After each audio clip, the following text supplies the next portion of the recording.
Anda masih menyaksikan Nusantara Business Hour bersama saya Maria Aneke dan kita akan masuk ke segmen Zona Cuan.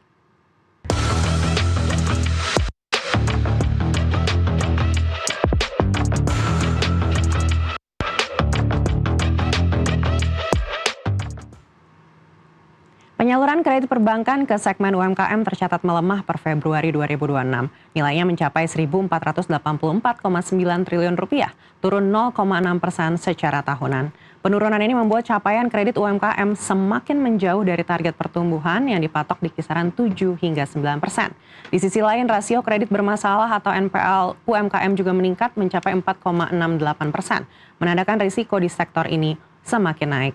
Menanggapi kondisi tersebut, Kurnardi Darmali mengakui perlambatan dipengaruhi faktor musiman serta daya beli masyarakat yang belum sepenuhnya pulih dan tekanan dari dinamika global. Meski demikian, perbankan tetap optimistis, termasuk juga KB Bank yang menegaskan komitmennya untuk terus mendukung pembiayaan UMKM melalui pendekatan selektif dan kemitraan, salah satunya dengan PT Pemodalan Nasional Madani Tbk dengan penyaluran dana Rp500 miliar. Kedepan kredit UMKM diharapkan kembali tumbuh seiring pemulihan ekonomi dan daya beli.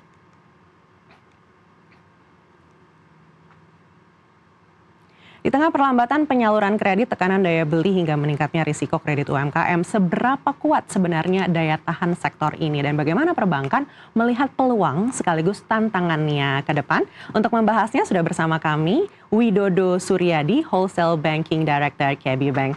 Pak Widodo, apa kabar? Selamat datang di Nusantara TV. Baik. Baik Pak Widodo, kalau kita melihat yang terjadi nih, sudah disampaikan dengan OJK juga, katanya target untuk kredit UMKM ini semakin menjauh. Di sisi lain NPL-nya justru naik. Apakah ini tercermin juga dengan apa yang terjadi di KB Bank selama ya kurang lebih kuartal 1 2026 inilah? Nah, jadi kita lihat dari sisi makronya dulu ya Mbak ya. Jadi kalau kita lihat dari sisi makro, sebenarnya memang betul ada moderasi. Moderasi bahwa memang ada sedikit penurunan ke kredit NPL, kredit UMKM di banking industry. Tetapi kalau saya lihat sebenarnya penurunan ini tidak merata, tetapi lebih ke sektoral. Jadi ke sektoral itu dalam arti gini, ada beberapa sektor yang sangat rentan terhadap keadaan geopolitik dan kenaikan bahan baku dan sebagainya itu, apalagi juga yang expose dengan kebutuhan harian masyarakat. Hal itu yang UMKM seperti inilah yang lebih rentan gitu. Tetapi kalau UMKM yang tergabung dengan ekosistem yang lebih kuat, di mana korporasi sebagai anchor-nya dan itu termasuk dalam rantai pasok perusahaan tersebut, biasanya UMKM sangat ini yang lebih resilient. Kalau di KB sendiri, sebenarnya trennya juga nggak jauh berbeda dengan industri. Tetap ada penurunan, peningkatan kredit yang bermasalah juga ada. Tetapi kami lihatnya sebenarnya sektor ini masih cukup kuat. Kalau kita lihat per GDP Indonesia aja itu kan kontribusinya sekitar 63%. Dan memperkerjakan 97% dari tenaga kerja di Indonesia. Jadi kalau tenaga kerja di Indonesia itu bukan dari korporasi besar loh, justru dari UMKM ini gitu loh. Dan resiliensinya itu udah luar biasa. Kita udah bukti, kita udah mengalami beberapa cycle dari krisis kan. Dari tahun 98, 2008, pandemi COVID kemarin, dan itu yang menggerakkan ekonomi Indonesia kembali itu juga dari UMKM-nya gitu. Jadi kalau saya lihat gini, dari KB sendiri itu gitu, kami tidak melakukan kayak tiba-tiba kayak ngerem dadak begitu. Oh enggak, pokoknya namanya UMKM enggak gitu, enggak.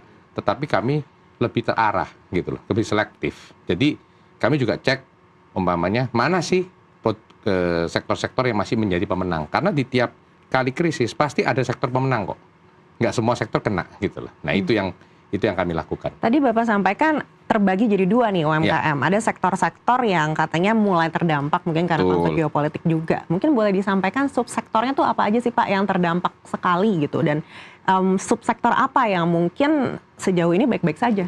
Nah kayak contoh ini, Mbak kan barusan, Mbak Aneke kan juga barusan menyampaikan di sesi sebelumnya tuh mengenai pergerakan harga komoditi dan sebagainya. Nah, sektor-sektor yang terekspos dengan harga komoditi itu banyak yang terkena gitu. Jadi di sektor pertanian, kehutanan, terus kemudian mungkin juga pengangkutan atau logistik gitu, di mana diharapkan sebenarnya kan ya karena pemerintah ada intervensi, tapi kalau nggak ada kan namanya harga bahan bakar BBM ini udah pasti naiknya luar biasa gitu. Kalau di negara Asia sendiri mayoritas rata-rata udah minimum 20% kenaikannya. Nah, kalau ini udah pasti ini udah definitely ini kayak semacam import inflation gitu loh. Yang inflasi yang kita import dari luar gitu loh. Dan itu udah pasti sektor-sektor tersebut ini pasti kena gitu. Tetapi kalau sektor yang masih tergabung dalam jaringan ekosistem, contohnya nih, kalau satu UMKM itu menjadi penyalur atau distributor dari salah satu perusahaan besar gitu, biasanya cukup terjamin gitu, karena kan perusahaan besar ini punya resiliensi, punya kekuatan yang lebih besar. Nah dari situ tuh kan mereka masih bisa terhubung, demand-nya juga jelas, pengirimannya segala macam juga jelas gitu. Tetapi kalau kita ngomong UMKM Indonesia sangat beragam soalnya. Kita lihat kan ada UMKM yang lebih rapi, yang udah saya bilang udah termasuk dalam ekosistem itu, tetapi ada UMKM yang sampai to the extreme yang kayak tukang gorengan, tukang bakso dan sebagainya. Nah, biasanya yang kayak gini-gini ini lebih rentan. Kenapa? Karena begitu daya beli masyarakat menurun, otomatis omsetnya juga ikut menurun gitu loh. Dan kayak tadi juga disampaikan kan yang kayak pengrajin tempe tadi. Nah, begitu ini apa yang mereka lakukan? Ya, karena kan mereka terekspos oleh belanja harian masyarakat tuh. Ya, dikecilin lah size-nya gitu. Ya, gini aja Mbak. Simpelnya gini, kalau Mbak Aneke ke makanan Padang deh sekarang deh ke pagi sore atau kemana gitu, ukurannya rendang itu semakin hari semakin mengecil. Meskipun harganya sama ya Pak? Harganya sama, tapi semakin mengecil gitu loh. Ya kayak gitu, mau nggak mau kan. Tapi kalau dia dinaikin harganya nggak laku, tapi dikecilin itu kok jadi begitu gitu ya. Tapi ya that's fact of life gitu ya. Tadi Bapak gitu. sampaikan imported inflation-nya sudah berasa. Padahal kalau kita bandingkan dengan inflasi di dalam negeri, ini data terakhir dari BPS, itu sebenarnya tidak terlalu signifikan begitu inflasi di dalam negeri. Apakah ini juga dirasakan di portfolionya KB Bank? Jadi kalau di portfolio KB Bank, sementara ini kami cukup masih kuat untuk portfolionya kami. Jadi portfolio kami itu masih cukup resilient, terutama di sektor corporate maupun di komersial. Gitu. Di UMKM-nya itu sampai hari ini pun juga masih oke. Tetapi kami ada memberikan perhatian lebih khusus terhadap sektor UMKM maupun komersial yang lebih kecil. Porsinya berapa sih Pak sekarang kalau di KB Bank? Kalau di KB Bank gini, jadi kalau corporate itu sekitar 64%. Terus komersial itu sekitar 20-an. Nah, sisanya itu di SME gitu.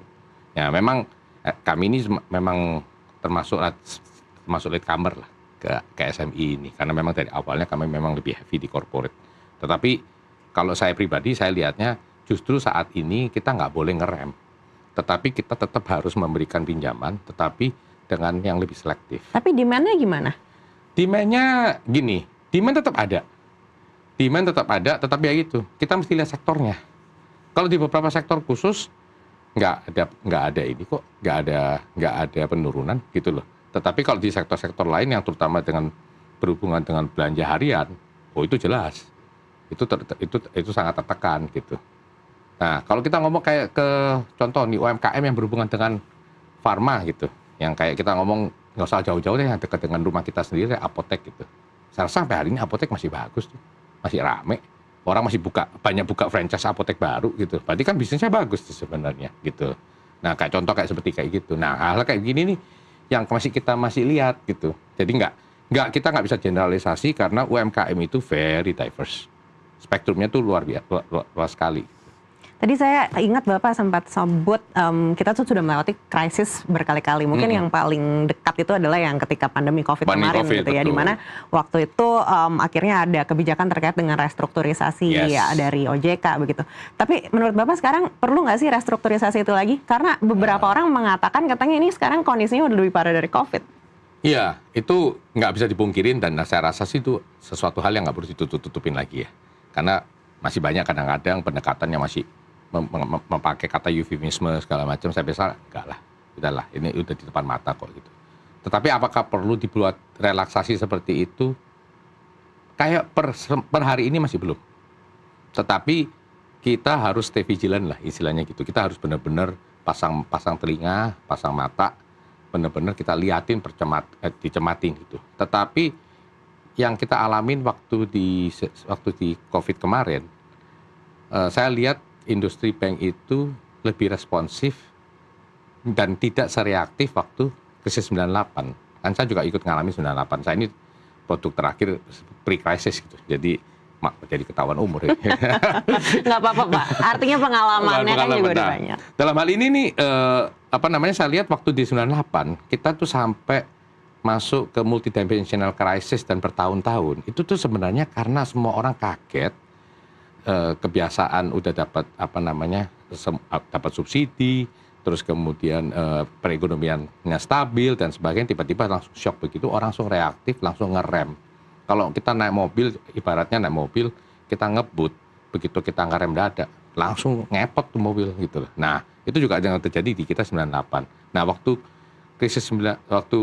pandemi COVID, kayaknya banking industry udah banyak menarik pelajaran dari sini nih. Makanya mereka lebih responsif, mereka nggak langsung langsung stop semua gitu. Malah dikasih nafas buatan.